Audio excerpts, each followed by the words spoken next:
জাআত মালাইকাতুন ইলা নবী সাল্লাল্লাহু আলাইহি ওয়াসাল্লাম, একদল ফেরেশতা আল্লাহর নবীর কাছে আগমন করলেন। আল্লাহর নবী তখন ঘুমায়, নবীজি ঘরের মধ্যে ঘুমাইতেছে, একদল ফেরেশতা নবীর সামনে আসছে। এখন আপনাদের প্রশ্ন, হুজুর নবীজি ঘুমাইলে আমরা এই হাদিস জানলাম কেমনে? নবী তো ঘুমাই রয়েছে, তো ফেরেশতা যে আসছে নবী এই কথা আমগরে কেমনে জানাইলেন? পুরো হাদিস শুনলে বুঝতে পারবেন। নবী তো ঘুমাই রয়েছে, তাও আবার যেন কিতাব না, বুখারী শরীফের বর্ণনা। রাসূল সাল্লাল্লাহু আলাইহি সাল্লাম ঘুমিয়ে আছে, ফেরেশতারা আসছে। এক ফেরেশতা বলতেছে ইন্নাহু নাঈম, উনি তো ঘুমায়। আরেক ফেরেশতা কয় ইন্নাল আইনা নাঈমা ওয়াল কলবা ইয়াকযান, ওনার চোখ ঘুমায়, অন্তর ঘুমায় না। ওনার চোখ ঘুমায়, তাহলে বুঝাইছে হাদিস কিভাবে জানছি আমরা? ওনার তো অন্তর ঘুমায় না, চোখ ঘুমায়।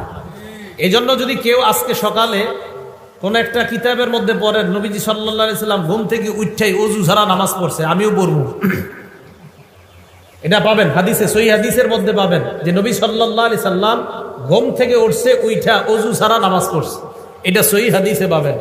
এখন কেউ এই সহিহ হাদিসটা পাওয়ার পরে চিন্তা করলেন আজ কি ইমাম সাহেবের ধর্ম দ্বারা, তো শীতকাল, প্রচন্ড শীতকাল, মসজিদে আসছে, আসার পর ইমাম সাহেব আয়েশা বলতেছে হুজুর শীতকালে ওযু তো না করলেও চলে। তো হুজুর কে কেন? আজকে হাদিসে পাইলাম নবীজি সাল্লাল্লাহু আলাইহি সাল্লাম ঘুম থেকে উঠা, লাগবে না, কিচ্ছু লাগবে না, চুপচাপ থাকেন, নবীজি সাল্লাল্লাহু আলাইহি সাল্লাম ঘুম থেকে উঠা ওযু ছাড়া নামাজ পড়ছে, তাই শীতকালে একটু ওযু না করলে কি হয়? হুজুর কয় এটা আপনি কি বললেন? আমি তো বুখারী শরীফ পড়াই 20 বছর, আপনি আমারে হঠাৎ এসে এই হাদিস বলে পড়ান, কিন্তু বুঝেন নাই হাদিস, হাদিস বুঝেন নাই। পরে হুজুর বলল বাবা আমি তো হাদিস বুঝছি। কয় কি? তো আমার ঘুম আর নবীজির ঘুম, আপনার ঘুম আর নবীজির ঘুম এক না। আমি আপনি যখন ঘুমাই আমাদের চোখ ঘুমায়, অন্তর ঘুমায়। নবী যখন ঘুমায় শুধু চোখ ঘুমায়, অন্তর ঘুমায় না। এই জন্য নবীর ওযু আছে না নাই ঘুম থেকে উঠলে নবী বুঝতে পারে, কিন্তু আমি আর আপনি যেহেতু ঘুমাইলে আমাদের চোখও ঘুমায়, অন্তর ঘুমায়, তাই আমরা উঠার পর জানি না ওযু আছে না নাই, তাই আমাদের ওযু করতেই হবে। আর নবী ঘুম থেকে উঠার পর বুঝতে পারে ওনার ওযু আছে না নাই, ওযু না থাকলে ওনার ওযুর প্রয়োজন হয়, আর ওযু থাকলে ওনার ওযুর প্রয়োজন হয় না। ওই মাসালা আমার আপনার জীবনে ফিট করলে হবে না। চিন্তা করছেন নি হুজুরের গিয়ে ভুল ধরতে চেয়েছিল? রাসূল আকরাম সাল্লাল্লাহু আলাইহি সাল্লাম ঘুমিয়ে আছেন, তো এক ফেরেশতা কয় উনি ঘুমায়, আরেক ফেরেশতা কয় না ওনার চোখ ঘুমায়, অন্তর ঘুমায় না। ফেরেশতারা বললেন ইদরিবু লাহু মাসালা ইন্না লিসাহিবিকুম হাযা মাসালান ফাদরিবু লাহু মাসালা, যেই নবী ঘুমায় তার একটা দৃষ্টান্ত আছে, তার দৃষ্টান্ত তোমরা বর্ণনা দাও। ফেরেশতাদের মধ্যে একজন বললেন তিনি তো ঘুমায়, আরেক ফেরেশতা কয় তিনি ঘুমায় না, তার চোখ ঘুমায়, তার অন্তর ঘুমায় না। এবার তারা দৃষ্টান্তটা বর্ণনা দিয়েছেন, এই দৃষ্টান্তটা সবার মুখস্থ করা লাগবে, আপনারা মুখস্থ করবেন। আগামীকাল চা স্টলে বৈশা গীবত শেখায়ত না কইরা এই দৃষ্টান্ত একজন আরেকজনে বলবেন, পারবেন তো ইনশাআল্লাহ? দাওয়াত ও তাবলীগে যারা গাছতের আদব বলেন, এই আপনি গাছতের আদব এটা বলবেন। দেখেন নবী সাল্লাল্লাহু আলাইহি সাল্লাম কি বলে, মাসালুহু কামাসালি রাজুল, আল্লাহ নবীর দৃষ্টান্ত হলো এমন এক ব্যক্তির মতো, বানাদারা, যে ব্যক্তি একটা ঘর বানিয়েছেন, ওয়াজালা ফিহা মাদুবা, ঘরের মধ্যে একটা দস্তরখান বিছিয়েছেন, দস্তরখানের মধ্যে সুস্বাদু রং বেরঙের খাবার, ওয়াবাসা দাইয়ান, একজন আহ্বানকারীকে বাহিরে পাঠাইছে, যাও রাস্তাঘাটে যাদেরকে পাইবা তাদেরকে দাওয়াত দেওয়ার বলবা এই ঘরের মধ্যে যারা আসবে তারা সুস্বাদু খাবার খেতে পারবে। ফামান আজাবাদ দাইয়া দাখালাদ দার ওয়া আকালা মিনাল মাদুবা, তো একজন আয়েশা বলছে ভাইও অমুক ঘরে সুন্দর দস্তরখান আছে, আপনারা আসেন যারা যারা খাবেন। একদল তার কথা সত্য মনে করছে, করার পর ঘরে গেছে, সত্যি সত্যি দস্তরখানের সুস্বাদু খাবার খাইছে। অমাল্লাম ইউজিবিদ্দাইয়া, আরেক দল তার কথার সাড়া দেয় নাই, ওয়ালাম ইয়াকুলিদ্দার, ঘরের মধ্যেও ঢুকে নাই, ওয়ালাম ইয়াদখুলিদ্দার, ঘরের মধ্যেও প্রবেশ করে নাই, ওয়ালাম ইয়াকুল মিনাল মাদুবা, দস্তরখানের খাবারও খায় নাই। তাহলে যিনি ঘোষণা দিছে তার কথা বিশ্বাস করার ক্ষেত্রে দুই দল, একদল বিশ্বাস করছে, ঘরে গেছে, দস্তরখানের খাবার খাইছে, আরেক দল বিশ্বাস করে নাই, ঘরেও যায় নাই, দস্তরখানের খাবারও খায় নাই। এই কথা ফেরেশতা একদল আরেক দলের সাথে বলা বলি করে, আমার নবী ঘুমায় আছে, তবে নবীর চোখ ঘুমাইতেছে, অন্তর দ্বারা সব উপলব্ধি করতেছে। এই কথা বলার পর ফেরেশতারা বললেন আউযিলুহা লাহু, এটার ব্যাখ্যা দিয়ে দাও, এই যে কথাটা বললাম এটার ব্যাখ্যা দাও। এবার ফেরেশতারা ব্যাখ্যা দিতে লাগলেন, ফাদ্দারাল জান্নাহ, ঘরের দৃষ্টান্ত হলো আল্লাহর জান্নাত। দস্তরখানের দৃষ্টান্ত হলো সুস্বাদু খাবার।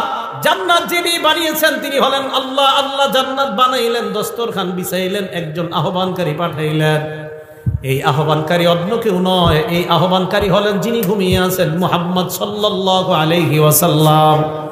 তাহলে মুহাম্মদ সাল্লাল্লাহু আলাইহি ওয়াসাল্লাম আমাকে আপনাকে ডাকতেছে ওই ঘরের দিকে, ওই দস্তরখানের দিকে। নবীর কথা মানার ক্ষেত্রে আমাদের মধ্যে দুই দল। এক দল কথা বিশ্বাস করে ঘরের মধ্যে যায়, এর মানে যারা নবীর কথা মানবে তারা আল্লাহর জান্নাতের মেহমান। তাহলে তারা জান্নাতের মেহমান হবে। শেষে কি বলে দেখেন, ফামান আতা মুহাম্মাদান সাল্লাল্লাহু আলাইহি ওয়াসাল্লাম, যারা আল্লাহ নবীর কথা মেনে নেয় তারা আল্লাহর অনুসারী হয়ে যায়। ওমান আসা মুহাম্মাদান সাল্লাল্লাহু আলাইহি ওয়াসাল্লাম, যারা নবীর কথা না মানে তারা আল্লাহর নাফরমান বান্দা হয়ে যায়। তাহলে দুইটা, একটা নবীরে মানা আর একটা নাফরমানি করা। বলেন আমরা কোনটা মানবো না নাফরমানি করব? মানবো। কারণ এই যে সূরা হাশরে ওয়াদা করছি নবী যা বলবে তা গ্রহণ করব। ভুলে গেছে? কোরআনে না ওয়াদা করছি যে আল্লাহ বলছে নবীরে যা দিয়েছি তা গ্রহণ করবা। আমি গুরুত্বপূর্ণ একটা কথা বলার জন্য শুধু এগুলো বুঝাইতেছি যে আল্লাহ বলছে আমি যা দিয়েছি নবীরে তা গ্রহণ করো। আর আমরাও নবীর থেকে জানলাম, হ্যাঁ নবী আপনি আমাদেরকে যা দিবেন আমরা অঙ্গীকারাবদ্ধ গ্রহণ করব।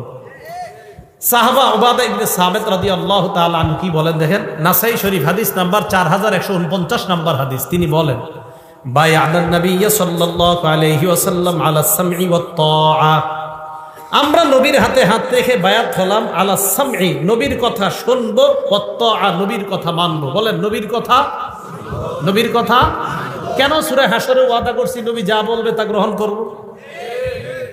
এখন উবাদা ইবনে সামিত বলেন আমরা নবীর কাছে বায়াত হলাম, নবীর কথা শুনবো, নবীর কথা মানবো।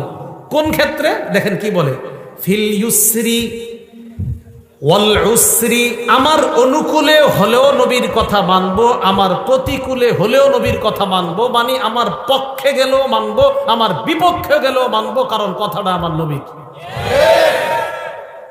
ওয়াল মানশাতি ওয়াল মুকরাহ, মানসাত মানে সুখেও মানবো, মুকরাহ মানে দুঃখেও মানবো। তাহলে সুখের সময়ও আমার নবীকে মানবো, দুঃখের সময়ও নবীকে মানবো। এরপরে বলতেছে যোগ্য মানুষ যদি যোগ্যতার আসনে বসে যায় এটার বিরোধিতা আমরা করব না, এই মর্মে আমরা বায়াত হলাম। আর যদি অযোগ্য ব্যক্তি যোগ্যতার আসনে বসে যায় এটার বিরোধিতা করা ফরজ হয়ে যায়। এটা এই মর্মে বায়াত হয়েছে সাহাবারা। আর কি, ওয়ান্নাকুমা বিল হক্কি হাইসু লা নাখাফু ফিল্লাহি লাউমাতা লাইম, হক কথা বলতে কখনো আমরা কাউকে ভয় করব না, এই মর্মে নবীর কাছে আমরা বায়াত হলাম। তাহলে নবীর কাছে আমরা বায়াত হলাম, নবী যা বলবে তা শুনবো এবং মানবো। কেন? সূরা হাশরে আমরা ওয়াদা করলাম, আল্লাহ বলছেন আমার নবীকে যা দিলাম তোমরা তা গ্রহণ করো। এখন নবী আমাদেরকে কি নিষেধ করছে আর কি আদেশ করছে দেখেন তো একটু। নাসাই শরীফ হাদিস নাম্বার 4161 নাম্বার হাদিস।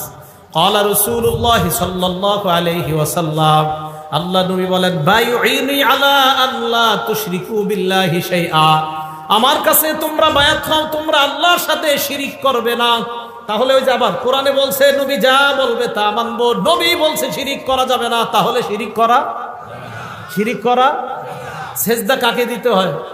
যদি মাজারে সেজদা দেওয়া হয় শিরিক। আর শিরিক বলেন মাজারে সেজদা দিলে সেজদা দিতে হয় কাকে?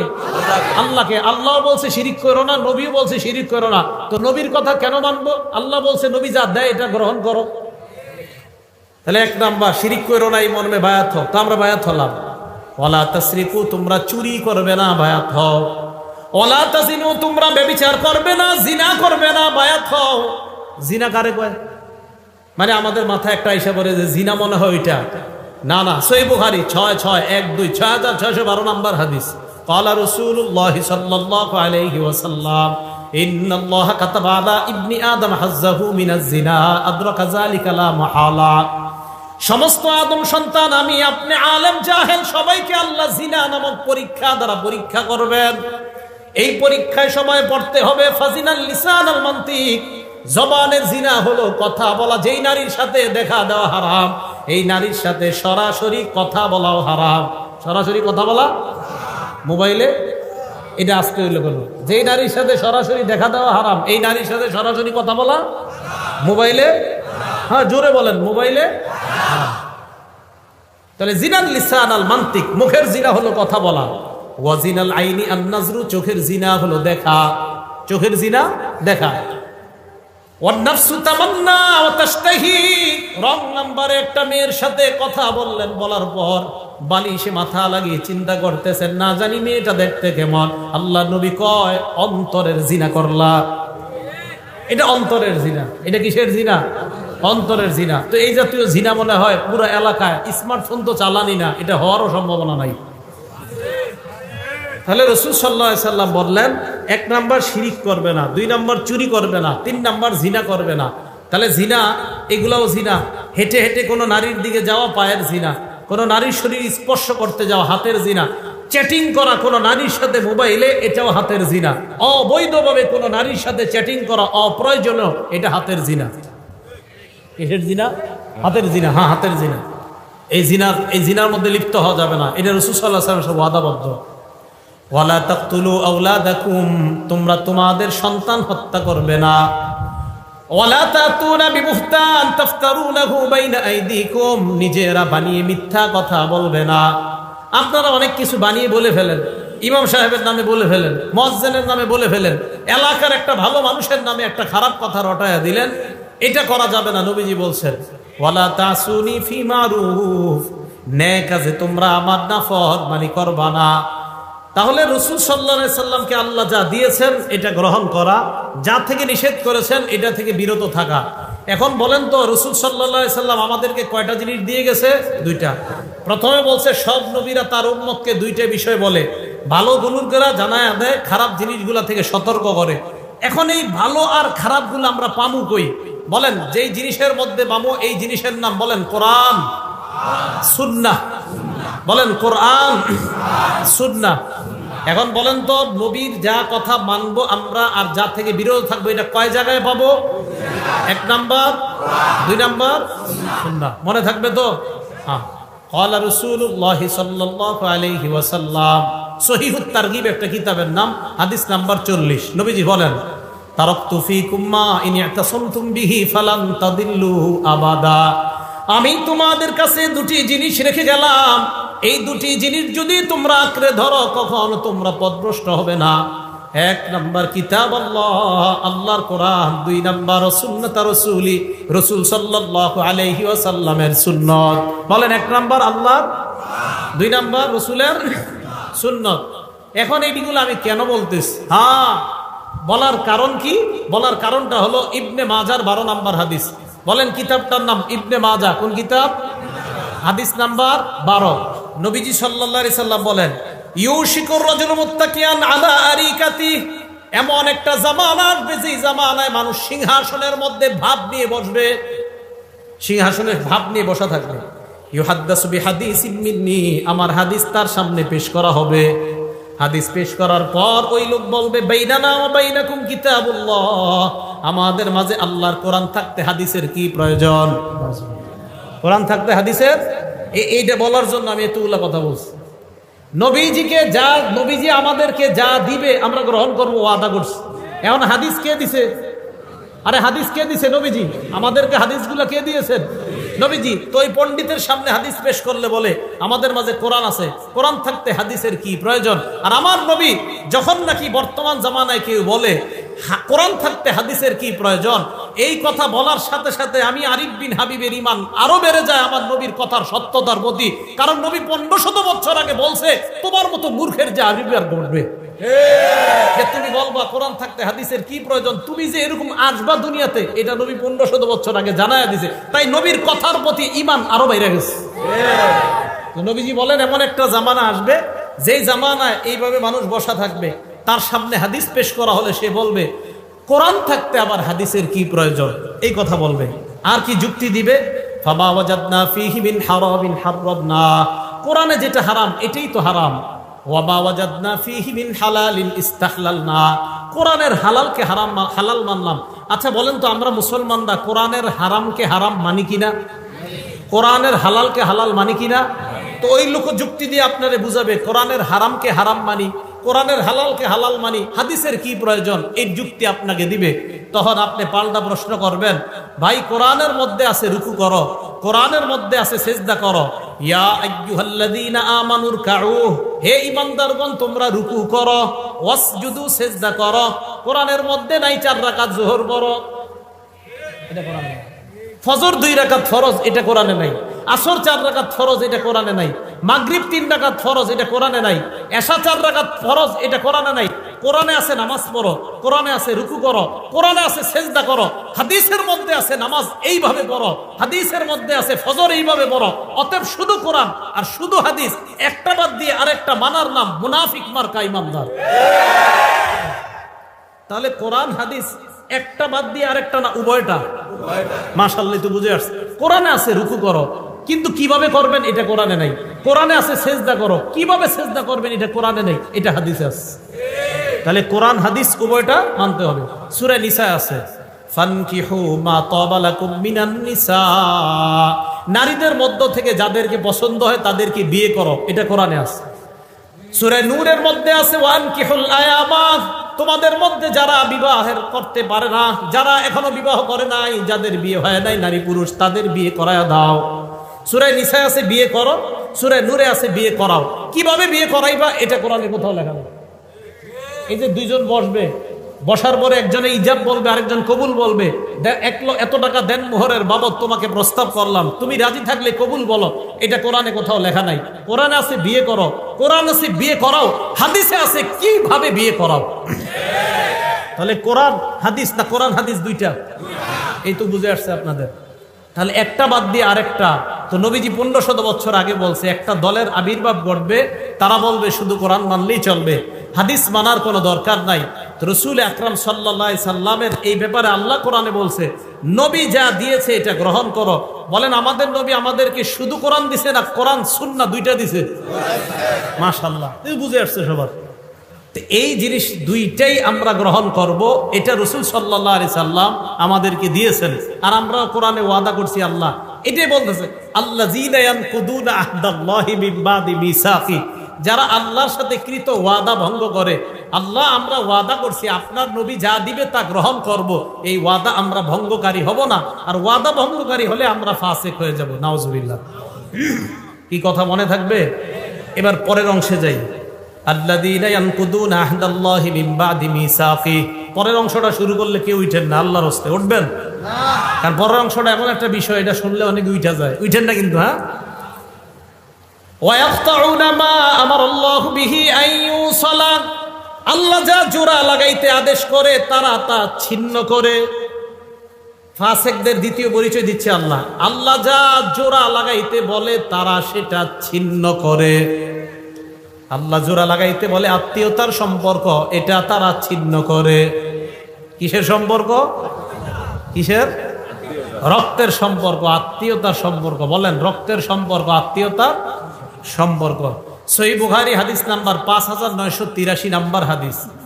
এক ব্যক্তি রাসূল আকরাম সাল্লাল্লাহু আলাইহি সাল্লামের কাছে আসছে, আসে বলে, আখবিরনি বিআমালিন ইউদখিলুনিল জান্নাহ, ইয়া রাসূলুল্লাহ, এমন কিছু আমল আমাকে বলেন যে আমলটা করলে আমি আল্লাহর জান্নাতের মেহমান হয়ে যাব। এই প্রশ্ন করার পর সাহাবারা বললেন, ফাকালাল কওম মালাহ মালাহ, সাহাবারা বললেন এই লোকটার কি হইল, এই লোকটার কি হইল, কি প্রশ্ন করে, এমন আমল বলেন যে আমল করলেই জান্নাতে যাব, লোকটার কি হলো? নবীজি বলে, আরে থামো, অরবুল মালাহ, লোকটার প্রয়োজনীয়তা আছে তাই জিজ্ঞাসা করছে। নবী বললেন 4 আমল করবা, মরলেই জান্নাতি হবা। কয় আমল? 1, তা'বুদুল্লাহ লা তুশরিকু বিহি শাইআ, শিরিক মুক্ত ইবাদত করবা। কি মুক্ত ইবাদত? শিরিক। ওলামায়ে হযরতদের কাছে আবদার করব, মানুষের পায়ে ধরে ধরে বুঝান, ভাই শিরিক করেন না। আমাদের হাজারো মুসলমানরা নামাজ পড়ে 5 ওয়াক্ত, কিন্তু সে যে শিরিক করে সে জানেও না। বিভিন্ন দিন আসলে, বিভিন্ন মাস আসলে, বিশেষ করে রজব মাস আসলে, কোন মাস? আরে কোন মাস? সামনে তো এই পদ্মা ব্রিজ না, তো পদ্মার এই পাশে কিছুটা গ্রান আছে, আর ওই পাশে তো মাশাআল্লাহ কঠিন গ্রান। গ্রান মানে গন্ধ, বেদাতের গন্ধ। বেদাতের তো গ্রান হয় না, গন্ধ। কি হয়? গন্ধ। তো দেখেন, 1 নাম্বার তা'বুদুল্লাহ, আল্লাহর ইবাদত করবা, শিরিক করা যাবে না। 2 নাম্বার তুকিমুস সালাত, সালাত কায়েম করবা। 3 নাম্বার তুতিজ যাকাত, যাকাত আদায় করবা।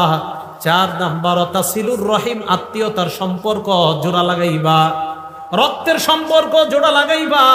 মারা যাইবা, আল্লাহ পাক তোমাকে জান্নাতের মেহমান বানায়া দিবেন। তাহলে 4 নাম্বার রক্তের সম্পর্ক, 4 নাম্বার আত্মীয়তার সম্পর্ক। এটা আল্লাহ আদেশ করছে জোড়া লাগাইতে, এটা ছিন্ন করার আদেশ করে নাই। সহিহ বুখারী হাদিস নাম্বার 5984 নাম্বার হাদিস। এই হাদিসের মধ্যে আসছে ক্বালা রাসূলুল্লাহ সাল্লাল্লাহু আলাইহি ওয়াসাল্লাম লা ইয়াদখুলুল জান্নাতা কাতিউন, আত্মীয়তার সম্পর্ক ছিন্নকারী জান্নাতে প্রবেশ করবে না। রক্তের সম্পর্ক ছিন্নকারী জান্নাতে প্রবেশ করবে না। ঢাকা 10 তলা বাড়ি করছে, তার বোন ঈদের দিন মানুষের কাছে গোশতের জন্য বসে থাকতে হয়, তার আপন বোন অন্যের কাছে খাদ্যের জন্য বসে থাকতে হয়। ঢাকা বাড়ি আছে 5 তলা 6 তলা, ভাইয়ের বোন অন্যের দাঁড়ে দাঁড়ে গিয়ে হাত পাততে হয়। আল্লাহ পাক রব্বুল আলামিন বলছে সম্পর্ক জোড়া লাগাও, রক্তের সম্পর্ক জোড়া লাগাও। এটা ছিন্ন করে যারা, তারা ফাসিক। সহিহ বুখারী হাদিস নাম্বার 5985 নাম্বার হাদিস। ক্বালা রাসূলুল্লাহ সাল্লাল্লাহু আলাইহি ওয়াসাল্লাম, আল্লাহ নবী বলেন মান সাররাহু, যেই ব্যক্তি এটা পছন্দ করে, আইয়ুব সাতালাহু ফি রিজকিহি, কোন ব্যক্তি যদি চায় তার রিজিকের মধ্যে বরকত হোক। রিজিকে বরকত সবাই চান। 2 নাম্বার ওয়ায়ুনসালাহু ফি ইসরিহি বা আসরিহি, কেউ যদি চায় তার হায়াতে বরকত। বলেন কয় জিনিসে বরকত? রিজিকে, হায়াতে। বলেন রিজিকে। যদি এই 2 জিনিসে কেউ বরকত চায়, নবী বলেন ফালইয়াসিল রহিমা, সে যেন রক্তের সম্পর্ক জোড়া লাগায়, আল্লাহ তার রিজিকে এবং হায়াতে বরকত দান করবেন। বলেন রিজিক আর হায়াতে বরকত দানের কয় উপায়? মানে না, উপায় একটা। রিজিক আর হায়াতে বরকত হবে একটা আমল করলে, রিজিক আর হায়াতে ভরপুর বেশি বরকত হবে একটা আমল করলে, সেটা হলো রক্তের সম্পর্ক জোড়া লাগাইলে। রক্তের সম্পর্ক জোড়া লাগাইলে রিজিকে বরকত হবে, হায়াতে বরকত হবে। এটা আজীব হাদিস শুনেন, সহিহ বুখারী হাদিস নাম্বার 5987 নাম্বার হাদিস। ইন্নাল্লাহা খালাকাল খালক, আল্লাহ সৃষ্টি বানাইলেন, আসমান জমিন বানাইলেন। বানানোর পর হাত্তা ইদা ফারাগা মিনাল খালকি, আল্লাহ যখন সৃষ্টি থেকে অবসর হলেন, দেখেন কি কামাতির রহিম, রক্তের সম্পর্কটা আল্লাহর সামনে দাঁড়ায় গেছে। আরে আমি আপনারা কিন্তু সম্পর্কটা এটা কেমনে দাঁড়াইছে আল্লাহ জানে, দাঁড়াইছে। দাঁড়ানোর পর আল্লাহকে বললেন, আল্লাহ হাজা মাকাবুল আইজি বিকা মিনাল কাতিআ, আল্লাহ রক্তের সম্পর্ক যারা ছিন্ন করে তাদের থেকে পানা চাওয়ার আপনিই তো শ্রেষ্ঠ জায়গা, তাই আমি আপনার সামনে দাঁড়াইলাম। আল্লাহ বললেন, আমা তারদাইনা আন আসিলা মান ওয়াসালাক, তুমি কি সন্তুষ্ট না যারা তোমাকে রক্ষা করবে? আমি ওয়াদা করলাম, আমি আল্লাহ তাদেরকে রক্ষা করার ওয়াদা করলাম। রক্তের সম্পর্ককে আল্লাহ বললেন, ভাই ভাইকে যদি সম্পর্ক রক্ষা করে, ভাই বোনের সম্পর্ক যদি রক্ষা হয়, রক্ত আর আত্মীয়তার বন্ধন যদি রক্ষা হয়, আমি আল্লাহ ওই ব্যক্তিকে রক্ষা করব। এরপরেরটা কি কইছে? ওয়া আকতাআ মান কাতাআক, তোমাকে যারা ছিন্ন করবে আমি আল্লাহ তাকে ছিন্ন করব। আত্মীয়তার সম্পর্ক যে ছিন্ন করবে আমি তাকে ছিন্ন করব। আল্লাহ আমাদের সকলকে আত্মীয়তার সম্পর্ক জোড়া লাগানোর তৌফিক দান করেন। অনেকে প্রশ্ন করে, হুজুর আমার আত্মীয় যদি আমার সাথে খারাপ ব্যবহার করে আমি কি করব? করে না? জবাব আসতেছে, আগে শোনেন। সহিহ বুখারী হাদিস নাম্বার 5990 নাম্বার হাদিস। ক্বালা রাসূলুল্লাহ সাল্লাল্লাহু আলাইহি ওয়াসাল্লাম, আল্লাহ নবী বলেন, ওয়ালাকিল্লাহুম রাহিমুন আবুল্লু বিবালালিহা, নবীজি বলেন আত্মীয়তার সম্পর্কের একটা রস আছে। আত্মীয়তার সম্পর্কের যে রস, এই রসের মাধ্যমে এই আত্মীয়তার সম্পর্ককে আমি প্রাণবন্ত করে রাখি, সজীব করে রাখি। রক্তের সম্পর্ককে আমি সজীব করে রাখি, প্রাণবন্ত করে রাখি সব সময়। এবার প্রশ্নের উত্তর নেন। যারা বলেন, হুজুর আমার বোন তো আমার সাথে কথা বলে না, আমার ভাই আমার সাথে কথা বলে না, আসেনি এই অভিযোগ। হ্যাঁ, এখন তাদের অভিযোগের জবাব নবীজি দিয়ে দিছে, আমি কি দিব? সহিহ বুখারী হাদিস নাম্বার 5991 নাম্বার হাদিস। ক্বালা রাসূলুল্লাহ সাল্লাল্লাহু আলাইহি ওয়াসাল্লাম, আল্লাহ নবী বলেন, লাইসাল ওয়াসিলু বিল মুকাফি, কয় শুধুমাত্র আমি আমার ভাইয়ের সাথে সম্পর্ক জোড়া লাগাইলাম এটার নামে আত্মীয়তার সম্পর্ক রক্ষাকারী এমন না। এটা তো আত্মীয়তার সম্পর্ক রক্ষা হচ্ছেই। নবীজি বলেন, প্রকৃত আত্মীয়তার সম্পর্ক রক্ষাকারী ওই ব্যক্তি, ওয়ালাকিনিল ওয়াসিলুল্লাযী ইযা কুতিআত রাহিমুহু ওয়াসালাহা, নবী বলেন প্রকৃত আত্মীয়তার সম্পর্ক রক্ষাকারী ওই ব্যক্তি, যখন আত্মীয়তার সম্পর্ক কেউ ছিন্ন করে ওই ব্যক্তি আগে বেড়ে সেটাকে রক্ষা করে। আপনার বোন আপনার সাথে কথা বলে না, বাস না বলুক, আপনি আত্মীয়তার সম্পর্ক রক্ষা করেন। আমি আপনাদেরকে একটা বাংলা বলে যাই, আপনি দেখবেন আপনার ভাইয়েরা বোনেরা আপনারে ঠকাইতেছে, আপনি বুঝতেছেন, এরপরেও আপনি তাদের সাথে সুন্দর সম্পর্ক রাখতেছেন কেন? যে নবী বলছে আত্মীয়তার সম্পর্ক ঠিক রাখতে। আপনি দেখবেন 2, 4, 5, 10 মাস পরে আপনি খোঁজ নিয়ে দেখবেন তাদের সবার চাইতে আপনি ভালো আছেন। দেখেন, যদিও আপনি বাহ্যিকভাবে দেখতে একটু হেরে যাচ্ছেন, বাহ্যিকভাবে আপনি একটু ফেল হয়ে যাইতেছেন, তাদের চেয়ে দেখা যাচ্ছে আল্লাহ আপনাকে ভালো রাখবে, এই কথা মনে রাখেন। তাহলে আত্মীয়তার সম্পর্ক এটাকে বলা হয় প্রকৃত, যে কেউ যদি ছিন্ন করে তার সাথে সম্পর্ক রক্ষা করা। আর আত্মীয়তার সম্পর্ক ছিন্ন করা মানে ফাসিক হওয়া, আত্মীয়তার সম্পর্ক ছিন্ন করা মানে জাহান্নামে যাওয়া। আল্লাহ হেফাজত করেন। মুসলিম শরীফের হাদিস, জান্নাতুল ফেরদাউসের উপরে হলো আরশ। সুবহানাল্লাহ। হাদিসে আসছে আল ফিরদাউস আলা জান্নাত, জান্নাতুল ফেরদাউস হলো জান্নাতের সবচেয়ে উঁচু জায়গাটা। এই হাদিসের মধ্যে নবী বলেন ওয়ামিন ফাওকিহা আল আরশ, জান্নাতুল ফেরদাউসের উপরে হলো আরশ। এবার মুসলিম শরীফের হাদিস শোনেন, আর রহিমু মুআল্লাকাতুন বিল আরশ, রক্তের সম্পর্কটা এই এখনো আরশের সাথে ঝুলে রয়েছে। এইভাবে ঝুলে ঝুলে রক্তের সম্পর্ক আর আত্মীয়তার সম্পর্ক বলতে থাকে, মান ওয়াসালানি ওয়াসালাহুল্লাহ, আমাকে যারা রক্ষা করে আল্লাহ যেন তাদেরকে রক্ষা করে। অমান কতানি কতাহুল্লাহ, রক্তের সম্পর্ক ঝুলে ঝুলে বলে আমাকে যারা ছিন্ন করে আল্লাহ যেন তাদেরকে ছিন্ন করে দেয়। নাউজুবিল্লাহ। রক্তের সম্পর্ক আরশের সাথে ঝুলে ঝুলে বলে আমাকে যারা রক্ষা করে আল্লাহ যেন তাদেরকে রক্ষা করে, আমাকে যারা ছিন্ন করে আল্লাহ যেন তাদেরকে ছিন্ন করে। আল্লাহ আমাদের সকলকে রক্তের সম্পর্ক রক্ষা করার তৌফিক দান করে। আবু দাউদ শরীফ হাদিস নাম্বার 4902 নাম্বার হাদিস, নবীজি সাল্লাল্লাহু আলাইহি সাল্লাম বলেন, মা মিন আজদারু আইয়ুআজ্জিলাল্লাহু লিসাহিবিহিল উকুবাতা ফিদ দুনিয়া ওয়া মা ইয়াদখিরু লাহু ফিল আখিরাহ মিসলুল বাগী ওয়া কাতিআতির রাহিম। রাসূল সাল্লাল্লাহু আলাইহি সাল্লাম বলেন, কোন অপরাধ এত ভয়ঙ্কর না, রক্তের সম্পর্ক ছিন্ন করা এত ভয়ঙ্কর অপরাধ, আত্মীয়তার সম্পর্ক ছিন্নকারীকে আল্লাহ দুনিয়াতে তো শাস্তি দিবেই, আখিরাতেও যে তার জন্য কি ভয়ঙ্কর শাস্তি আল্লাহ প্রস্তুত করে রাখছে, অন্য কোনো অপরাধের জন্য এত ভয়ঙ্কর শাস্তি রাখছে কিনা নবী বলে আমার জানা নাই। এই অপরাধের জন্য আল্লাহ যেই পরিমাণ শাস্তি আল্লাহ প্রস্তুত করে রাখছে। তাহলে আত্মীয়তার সম্পর্ক ছিন্নকারীকে দুনিয়াতেও শাস্তি দিবে, আখিরাতেও শাস্তি দিবে। আবু দাউদ শরীফের হাদিস। সহিহ বুখারী হাদিস নাম্বার 6138 নাম্বার হাদিস। বলেন আল্লাহরে বিশ্বাস করি কারা কারা? হাত উঠায় রাখেন। বিশ্বাস করি সবাই? তাহলে হাত উঠায় হাদিসটা শুনেন। ক্বালা রাসূলুল্লাহ সাল্লাল্লাহু আলাইহি ওয়াসাল্লাম, মান কানা ইউমিনু বিল্লাহি ওয়াল ইয়াউমিল আখির, রাসূল সাল্লাল্লাহু আলাইহি সাল্লাম বলে, যে আল্লাহ বিশ্বাস করে, করি তো, এবং আখিরাত বিশ্বাস করে, করি, ফালইয়াসিল রহিমা, সে যেন আত্মীয়তার সম্পর্ক রক্ষা করে। হাত উঠায় রাখেন। আত্মীয়তার সম্পর্ক রক্ষা করা মানে আল্লাহরে বিশ্বাস করা, আত্মীয়তার সম্পর্ক রক্ষা করা মানে আখিরাত বিশ্বাস করা। তাহলে আমরা আল্লাহ মানি, আখিরাত মানি, তাহলে রক্তের সম্পর্ক ছিন্ন হয়ে থাকলে তার সাথে রক্তের সম্পর্ক জোড়া। আল্লাহ তৌফিক দান করেন। ভাই কথা বলে না, আপনি আগায় কথা বলবেন। বোন কথা বলে না, আপনি আগায় কথা বলবেন। আপন ভাই ভাইকে 40 বছর একজন আরেকজনের চেহারা দিয়ে তাকান, কত বড় ভয়ঙ্কর কথা।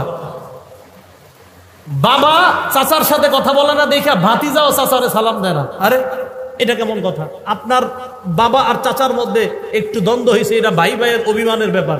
আপনি ভাতিজা চাচারে দেখলে সালাম না দিয়ে আরেক রাস্তায় কিভাবে যান? এটা কেন? এটা যেন না হয়। ইবনে মাজাহ 3251 নাম্বার হাদিস, রাসূল আকরাম সাল্লাল্লাহু আলাইহি সাল্লাম বলেন, নিরাপদে কারা কারা জান্নাতে যাইতে চাও? নিরাপদে সবাই জান্নাতে যাইতে চাই? রাসূল আকরাম সাল্লাল্লাহু আলাইহি সাল্লাম বলেন, নিরাপদে যদি জান্নাতে চাইতে চাও কয়েকটা আমল করবা। ইয়া আইয়ুহান নাস আফশুস সালাম, হে মানুষ তোমরা সালাম দাও। ওয়া আতিমুত তাআম, তোমরা খাবার খাওয়াও। ওয়া সিলুল আরহাম, রক্তের সম্পর্ক রক্ষা করো। ওয়া সাল্লু বিল লাইলি ওয়ান নাসু নিয়াম, রাতের বেলা মানুষ যখন ঘুমায় তখন তাহাজ্জুদের নামাজ পড়ো।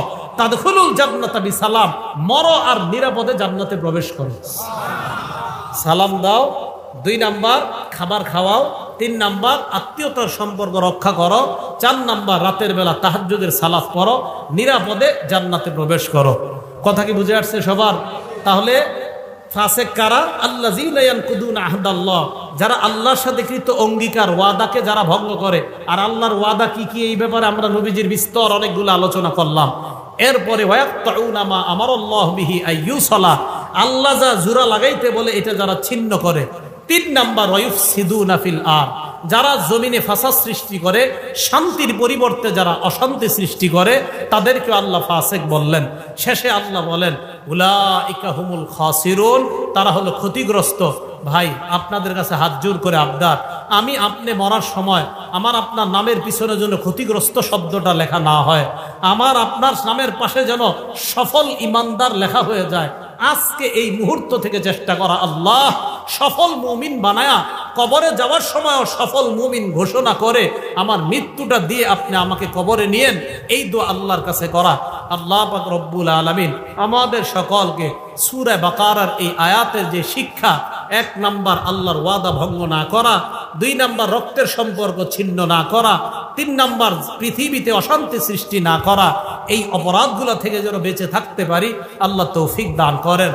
আমিন। ওয়া আখিরু দাওয়ানা আনিল হামদুলিল্লাহি রাব্বিল আলামিন।